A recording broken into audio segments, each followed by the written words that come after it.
오늘도 믿음으로 한 날 기도하며 시작하는 우리 사랑하는 성도님들의 삶이 하나님이 보시기에 거룩한 삶이 되시기를 주님의 이름으로 축복합니다. 오늘 말씀의 제목 14절 중반절에 있는 말씀인데, 그러므로 내 진영을 거룩히 하라.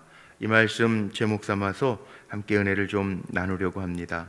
이 거룩하다라고 하는 것, 어제도 말씀드렸지만 물론 순수함, 하나님 앞에서 흠 없음, 티 없음, 같은 말이지만 우리가 하나님의 마음을 닮아가는 게 거룩함입니다. 우리가 세상에 살아가면서 행복해야 되겠지만 행복보다 앞서야 될 것이 무엇이냐? 우리 믿음의 사람들, 하나님의 백성은 거룩하게 살아야죠. 내 삶의 진영, 내 삶의 터전을 거룩하게 하라. 삶의 방법들을 오늘은 이 신명기 23장에서 말씀하고 있습니다. 삶의 방법들, 거룩하게 사는 방법들. 특별히 여기 오늘 1절부터 보니까 여호와의 총회에 들어오지 못하리라, 여호와의 총회에 들지 못할 사람들을 먼저 이야기하고 있죠. 1절에 보니까 고환이 상한 자나 음경이 잘린 자는 여호와의 총회에 들어오지 못한다. 2절에 보면 사생자는 여호와의 총회에 들어오지 못한다. 예전에 우리나라도 왕의 자리, 세자의 자리, 이렇게 왕이 될 사람들 중에 건강하지 않으면 왕이 되기도 힘들고 세자 책봉도 힘들었던 적도 있죠. 여기에 고환이 상한 자나 음경이 잘린 자, 사생자, 어떤 의미가 있냐 하면 생식 능력이 없는 자, 건강하지 못한 자의 의미도 있고, 또 사생자라고 하는 의미는 죄악의 씨앗, 아빠가 누군지 모른다, 이 죄악의 씨앗이죠. 죄악의 씨앗된 사람은 하나님 앞에 서지 못한다, 하나님의 총회에 들지 못한다. 또 3절에 보면 암몬과 모압 사람들, 민수기 22장에 나오는 이스라엘 백성이 가나안 땅을 향하여 나아갈 때 이 암몬 모압 사람들이 그 길 통과하고, 모세가 이야기하지 않았어요? 우리가 길만 통과하고 만약 물을 마시면 그 물값을 낼 것이요, 그랬는데 통과하지 못하게 할 뿐만 아니라 이스라엘 사람을 저주하게 했던 그 민족 못 들어가는 거예요. 여호와의 총회에 10대, 10대까지도 10대뿐만 아니라 영원히 여호와의 총회에 들어오지 못한다. 그리고 그 다음에 나오는 에돔 사람은 미워하지 말라. 7절에 보니까 그렇게 나와 있죠. 그는 내 형제니라. 에돔 사람들은 에서의 후손들인데 이 에돔 사람은 미워하지 마라. 그는 내 형제임이니라. 야곱의 형제 에서, 이스라엘의 형제라는 거예요. 형제라. 애굽 사람을 또한 미워하지 마라. 내가 그의 땅에서 객이 되었음이라. 종살이는 했지만 그래도 종이로라도 데리고 있었으니까 그 미워하지 마라. 종살이 했지 않았냐. 그들은 3대 후 자손은 여호와의 총회에 들어올 수 있다.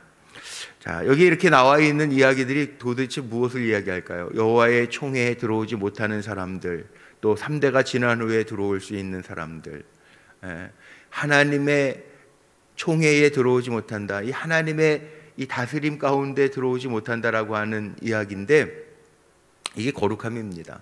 오늘 제가 제목 삼은 것처럼 하나님 앞에 언제나 온전한 몸과 흠없고 티 없는 마음으로 서야 된다라고 하는 의미이겠죠. 왜냐하면 레위기나 민수기에도 계속 나오는 게 뭐였냐 하면 정결법이라는 게 있습니다. 성결법. 하나님의 백성이 내가 거룩한 것처럼 너희도 거룩하게 살아라. 왜? 이 선한 영향력을 끼치거든요. 악을 제할지니라. 어제 말씀의 제목은 악을 제할지니라. 악을 제하는 것은 소극적인 방법이고, 적극적으로는 우리가 거룩하게 살아가면서 선한 영향력을 끼치면서 사는 사람이 그리스도인들이에요. 물론 이제는 그리스도인들 누구나 다 하나님 앞에서 은혜를 얻고 누구나 다 하나님의 자녀가 되는 특권, 은혜 우리에게 주어졌는데, 우리에게 그 은혜가 주어졌기 때문에, 하나님의 백성이 되는 은혜가 주어졌기 때문에 누구나 다 우리가 거룩하게 되어서 선한 영향력을 끼치면서 살아야 되는 의무가 우리 성도에게 있다는 거예요. 요즘에 그런 이야기들 많이 하지 않습니까? 안티 기독교인들, 우리 기독교인들이 안 보는 게 아니라 사람들이 다 봐요. 더 잘 봐요. SNS 이런 게 있으니까 더 잘 봐요. 말하는 거 더 잘 들어요. 우리가 기독교인답지 못하다라고 하면 더 악한 영향력을 줄 수밖에 없는 것이고, 이제는 악한 영향력을 안 주는 데에서만 그치는 것이 아니라 적극적으로 우리가 선한 영향력을 끼치면서 사는 게 훨씬 더 중요하다는 거죠. 우리는 하나님의 백성답게 살아야 되고, 매사에 이 거룩하게 선한 영향력을 끼치면서 사는 것, 이게 우리의 삶의 태도라고 하는 것을 우리는 분명하게 보아야 된다는 겁니다. 그래서 여기 오늘 9절 이하에도 계속 거룩하게 하는 법에 대해서 쭉 나오죠. 그러면서 여기에 이렇게 나옵니다. 14절, 제가 오늘 제목 삼은 말씀인데 14절에 보면, 이는 내 하나님 여호와께서 너를 구원하시고 적군을 내게 넘기시려고 내 진영 중에 행하심이라. 그러므로 내 진영을 거룩히 하라. 그리하면 내게서 불결한 것을 보시지 아니하므로 너를 떠나지 아니하시리라. 우리는 하나님의 영이 떠나면 아무것도 아닌 사람이에요. 그래서 우리가 그리스도 영이 없으면 그리스도인이 아니니라 라는 말씀 사도 바울은 하죠. 그리스도의 영이 없으면 우리가 그리스도인이 아니에요. 하나님이 떠나시면 우리는 아무것도 아닌 존재들이에요. 하나님이 떠나시지 않게 하려면, 하나님은 거룩하신 하나님이시기 때문에 우리가 거룩함을 유지하는 거예요. 거룩하게 살아야 돼요. 거룩한 생각을 가져야 돼요. 아니 아차 싶은 순간이 있더라도 빨리 원위치 정상적으로 돌아와야 돼요. 우리의 정상은 뭐냐? 거룩함이에요.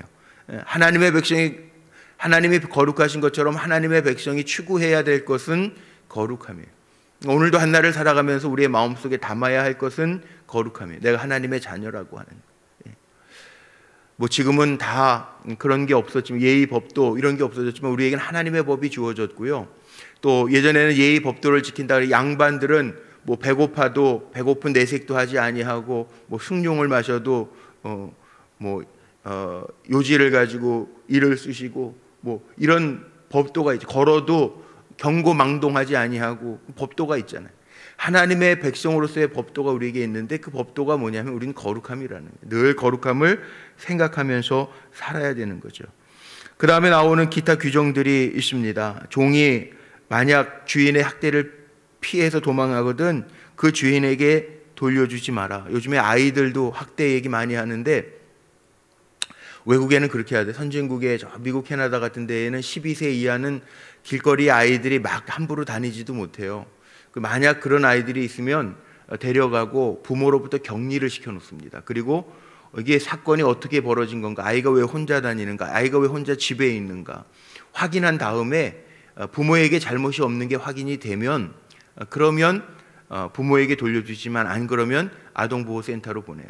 부모하고 완전히 격리시켜버려요. 이게 무슨 얘기죠? 이게 어떠한 인권도 다 중요하다는 거죠.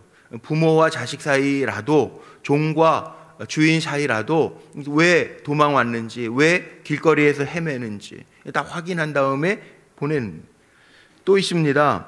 여기에 보면 압제하지 마라. 다 이거 인권하고 관계, 어제 말씀 나눴던 생명이 다 존귀한 건 인권하고 관계가 있고, 또 버는 것도 거룩하게 벌어야 되죠. 여기 보니까 이스라엘 사람들에게는 창기가 있으면 안 될 뿐만 아니라 18절 한번 보세요. 18절에 보면 창기가 번 돈과 개 같은 자의 소득은, 개 같은 자의 소득, 옛말에 이런 말이에요. 개같이 벌어서 정승처럼 쓴다라는 말도 있는데, 이거 우리 믿음의 사람들, 하나님의 백성들은 버는 것 자체도 잠언에 분명히 나옵니다. 뭐라고 나오죠? 의를 겸비한 소득이에요. 우리는 의를 겸비한 소득, 땀 흘려 벌어야 되고, 우리는 개같이 벌면 안 되는 거예요. 하나님 앞에 뭐 개같이 벌어서 헌금 많이 하면 아니에요. 하나님 안 기뻐하신다는 거예요. 그러니까 의를 겸비한 소득을 가지라는 거죠. 창기가 번 돈과 개 같은 자의 소득은 어떤 서원하는 일로든지 내 하나님 여호와의 전에 가져오지 말라. 이 둘은 다 내 하나님 여호와께 가증한 것임이니라. 예전에 성경 잘 모르는 친구들은 그런 말 했죠. 뭐 사기 쳐서 번 돈 가지고 하나님 앞에 헌금하면 하나님 받으시냐 안 받으시냐? 안 받으시는 거예요. 여기 성경에 하나님 가증하게 보시는 소득은 안 받으시는 거예요. 우리는 드릴지 모르지만 하나님 안 받아요. 하나님 앞에 귀하게 여겨지는 게 아니라는. 창기가 번 돈, 더럽게 번 돈, 개 같은 자의 소득, 다른 사람 아프게 해서 번 소득, 하나님 안 기뻐하신다는 거예요. 분명하죠. 하나님의 말씀은 분명하게 선긋기가 돼 있죠. 또 하나님의 백성은 어떻게 살아야 되느냐? 19절부터 보세요. 내가 형제에게 꾸어 주거든 이자를 받지 말지니 곧 돈의 이자, 식물의 이자, 이자를 낼 만한 모든 것의 이자를 받지 말 것이니라. 급할 때 정말 살다 보면 그럴 때 없어야 되겠지만 있을 때도 있죠. 살다 보면 급하게 급전이 필요할 때도 있어요. 그러면 이게 돈 관계라는 게요, 돈도 잃고 사람도 잃는 방법이 있습니다. 교회 안에서도 마찬가지입니다. 교회 안에서도 금전 거래는 하면 안 되죠. 그러나 또 거꾸로 보면 이럴 수 있어요. 교회 안에서 오래 생활한 사람들은 세상 친구가 없어. 믿을 만한 사람이 없어요. 요즘에는 뭐 은행에서 웬만하면 신용대출도 해주지만 은행 신용대출이라는 게 요즘에 이율이 많이 떨어져도 신용대출은 보통 5% 이상에서부터 시작하잖아요. 이자 나가잖아요. 그런데 급전이 필요할 때에는 뭐 교회 아는 교인들 성도님들도 그런 분들이 있더라고요. 저는 아는 사람이 교인밖에 없는데 어떡하냐고. 그러면 그렇게 빌리면 갚던지 아니면 꾸어주는 사람도 마찬가지예요. 이게 뭐 친한 친분이 있어서 빌릴 때 있죠. 형제들 간에도 빌릴 때 있죠. 동기 간에도 급해서 아유 형 돈 좀 빌려줘야 되겠어. 한 300만 원 필요한데. 그럴 때가 없으면 좋겠지만 혹이라도 살아갈 때 있으면 말한 대로 갚을 수 있으면 갚아야 되는데 돈 빌리는 사람들이요 대부분 갚을 능력이 없으니까 빌리는 거 아니에요. 대부분 그래요. 뭐 급하게 어떤 위에 월급이 나오는데 월급 나오기 전에 잠깐 필요한 거면 할 수 없지만 대부분 많은 사람들은 갚을 능력이 없으니까 오죽하면 돈을 빌리겠어요. 빌릴 때에는 그런 마음이 있어요. 그럼 꾸어주는 사람은 사람을 잃지 않으려면 이게 매정한 게 아닙니다. 나중에 더 많이 아파하더라고요. 보니까 사람도 잃고 돈도 잃어요. 매정한 게 아니라 줄 만큼이면 내가 이 정도 줄 형편이 된다, 빌려줄 형편이 된다, 내가 못 받아도 괜찮다, 그런 마음이고 내가 정말 그를 사랑하고 믿는다, 인정한다. 이거 내가 못 받아도 그 사람은 나와 지금까지의 관계로 인해서 내가 이거 잃어버려도 괜찮아, 내가 저 사람이 더 좋은데 뭐 그럴 정도 되면 그냥 주라는 거예요. 또 혹 그게 액수가 너무 큰데 나는 형편이 돼서 빌려줄 수 있다, 그럼 이자 받지 말라는 거예요. 급한 사람이잖아요. 급하니까 빌리는 거잖아요. 이자 받지 말라는 거죠. 하나님의 마음이라는 게 긍휼히 보고 하라는. 그러나 요즘 돈 관계는 될 수 있으면 안 하면 좋습니다. 왜냐하면 제가 교회 안에서 이렇게 목회하면서 보니까 이것 때문에 문제가 될 때가 참 많아요. 교회를 떠나는 일도 이것 때문에 생기고요, 돈 문제 때문에 생기고, 마음 상하는 일도 돈 문제 때문에 생기고요, 사람도 잃고 돈도 보니까 잃더라고요. 그러니까 적당하게 내가 이 정도면은 줄 수 있어. 내가 저분하고 지금까지 신앙생활 했는데 내가 이 정도면 못 갚은 형편이 되더라도, 우리 뭐 모르는 사람도 이웃 돕기도 하는데 내가 도울 수 있는 분이야. 또 지금까지 교제 속에 그분의 인품을 내가 믿어. 그래서 줄 형편 될 만큼 주는 거지. 받을 거, 돌려받을 거 그게 쉽지 않아요. 왜냐하면 형편이 어렵기 때문에 돈을 빌리는 거예요. 그러니까 그런 마음으로 하라는 거예요. 요즘 코로나 때문에 교회들이, 저희 교회 같은 경우에 이사건금을 하죠. 이사건금에서 꼭 정말 어려운 선교사님들도 정말 어려운 분들이 있어요. 선교지가 다 끊겨요. 교회들이 어려우니까 이 선교지도 끊기고 어려운 분들이 있더라고요.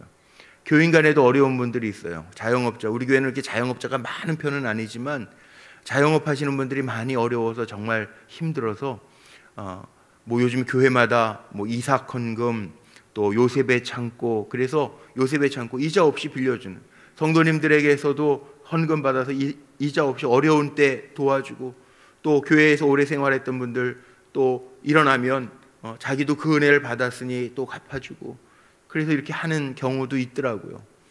뭐 다 좋은 방법이에요. 어려운 때 서로 돕고 사는 게 귀하니까 좋은 방법들이에요. 그런데 중요한 것, 이 물질이라고 하는 게 힘이 있더라고요. 그래서 관계도 다 깨트려요. 물질이라는 것 때문에 마음도 상하더라.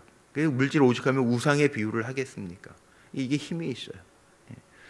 오죽하면 두 주인을 섬길 수 없다, 이 물질과 하나님을 견주어서 이야기할 만큼 힘을 가지고 있어요. 근데 이것 때문에 관계가 상하지 않게 하라는 거예요. 이자, 여기 20절에 보니 타국인에게 내가 꾸어주면 이자를 받아도 되거니와 내 형제에게 꾸어주거든 20절에 이자를 받지 말라. 그리하면 하나님이 아시니까 하나님께서 너에게 갚아주실 것이다. 그런 마음으로 살라는 거죠. 이 물질적인 개념도 오늘 말씀 속에 이렇게 잘 나와 있어요. 가난한 자, 어려워서 아픈 자 더 괴롭지 않게 잘 행해라. 이자 때문에 더 마음 아픈 일들 생기지 않게 하고, 돈 잃는 것 때문에 뭐 도와줄 수 있는 형편이면 괜찮겠지만 그렇지 않아서 나도 상하고 저 사람도 상할 거면 신중하게 잘해라. 그러나 하나님의 법정신은 뭐예요? 도와주라는 거예요. 도와주라는 거예요. 베풀라는 거예요. 베풀고도 남음이 있는 은혜를 받고 하나님께서 아시니까 내 손으로 하는 범사에 복을 내리시리라. 그 다음에 21절 나오는 게 뭡니까? 서원의 행함입니다. 하나님 앞에 약속한 거는 지키라는 거죠. 하나님 앞에 실언하지 말라는 거예요. 하나님은 만홀히 여김받는 분이 아니기 때문에 하나님과의 약속은 잘 지켜가라는 거예요. 하나님 앞에 말해놓고서 지키지 아니하는 것을 뭐라고 얘기하냐면 내게 죄가 될 것이라. 죄까지 봐요. 하나님 앞에서는 우리가 신중해야 되고 하나님 앞에 결단했으면 몸부림치면서 지켜야 되는 거예요. 하나님을 가볍게 여기지 말라는 거예요. 뭐 쉽게라도 나 맹세해 뭐 막 이렇게 얘기하는 분들이 있어요. 맹세는 잘해야죠. 아무데나 맹세하고 막 아무 별거 아닌 거 가지고 쉽게 맹세하고 그러면 안 돼. 하나님 앞에 신중하게 해야 된다는 거. 그 다음에 이 어려움의 거룩함이 이게 도움이라고 하는 것도 의미가 있는데, 여기 24절 25절 마지막에 보면 뭐라고 나와 있습니까? 내 이웃의 포도원에 들어갈 때에는 마음대로 그 포도를 배불리 먹어도 되느니라. 그러나 그릇에 담지는 말 것이요. 내 이웃의 곡식밭에 들어갈 때에는 내가 손으로 그 이삭을 따도 되지만 그러나 내 이웃의 곡식밭에 낫을 대지는 마음 놓고 잔뜩 짊어지고 가기는 하지 말라는 거. 먹는 거에 얼마나 먹겠어요? 배고픈 사람이 먹을 수 있죠. 이 말씀 묵상하면서 어제 생각이 나더라고요. 저 캐나다에서 목회할 때는 그런 게 있어요. 가을에 가면요, 사과밭, 뭐 체리밭 이렇게 농장에 갈 때 5불씩 내고 들어가요. 그래가지고 체리밭 구경하면서 체리 따 먹어도 돼요. 사과도 5불 내고 들어가서 마음껏, 뭐 많이 먹는 사람 사과 많이 먹어봐야 사실 몇 개나 먹겠어요. 5개, 6개 먹으면 많이 먹는. 마음껏 먹을 수 있어요. 5불. 교회에서 소풍을 가을에 그런 데로 가요. 그리고 따게 되면요, 어떻게 하는지 아세요? 사과를 많이 땄다. 그러면 그 봉다리가 있어요. 비닐 봉다리에다가 담아가지고 그 무게 재는 거예요. 그게 뭐 5kg다. 그러면 그거에 대한 값, 뭐 다른 데보다 싸겠지. 마트나 이런 데보다는 싸죠. 농장 가서 하는 거니까. 그러면 예를 들어서 뭐 5kg 사과를 땄다. 그러면은 5kg의 값을 내면 돼. 그리고 하루 종일 소풍 가시면 체리밭 가가지고 뭐 하루 종일 따 먹어. 따 먹은 거 가지고 뭐라고 안 해요. 5불 입장료 내고 들어갔으니까. 나올 때 이제 사가지고 나오는. 자기가 따는 거, 자기가 따죠. 이게 또 재미있게 또 따요. 이렇게 바구니 같은 거 가지고 가서 따서 그 키로수 재가지고 딴 만큼 지불하면 돼요. 그런데 그거 다 곡식단에 가서 낫을 베가지고 가거나 아니면 뭐 사과밭이든 농장에 가가지고 자기는 먹을 수 있지만, 여기 포도밭에 가서 먹을 수 있지만 그거 다 따가지고 그릇에 담아가지고 가지는 말라. 정당하게 자기가 필요한 거고 그러면 값을 지불하라는 거예요. 이게 정의잖아요. 정의. 정당한 값을 지불해야 되는 거 아니에요. 먹는 거야 배고픈 사람 가서 먹을 수 있는. 하나님의 법은요, 이미 우리 레위기에서 보았지만 레위기 20장 같은데 이미 이삭 헌금도 그거 아닙니까? 어려운 때 내 밭에 내 귀퉁이를 귀퉁이에서 떨어지는 거 그건 손도 대지 마라. 왜? 어려운 가난한 사람, 과부와 고아, 객을 위해서 내버려 둬라. 배고픈 사람이 주워가도록 놔둬. 이게 하나님의 법정신이에요. 그러나 정당한 대가 지불 없이 남의 것을 가져가는 건 뭡니까? 이건 도둑이에요. 도둑. 도둑.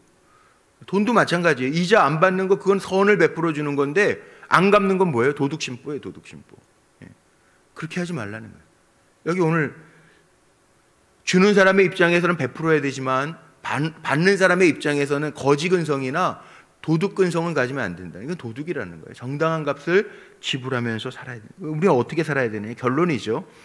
오늘 23장의 말씀을 잘 보면 우리는 거룩하게 열심히 개같이 벌면 안 되고요.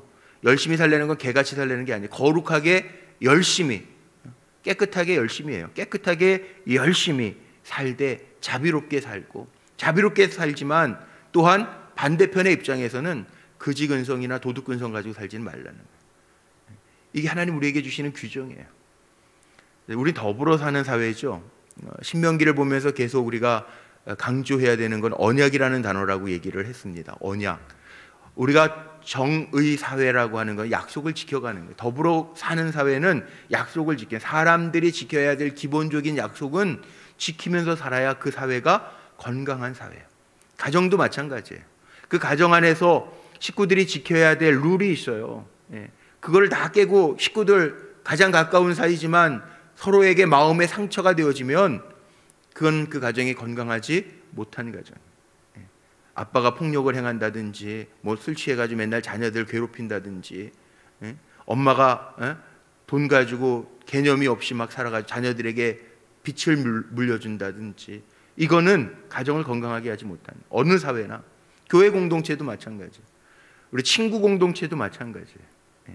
요즘에는 만나기 싫은 사람은 안 만나면 된다고들 그러더라고요. 뭐 피해야 할 사람 5가지, 뭐 이렇게 해서 뭐 이렇게 SNS에 올려놓는 분들도 있더라고요.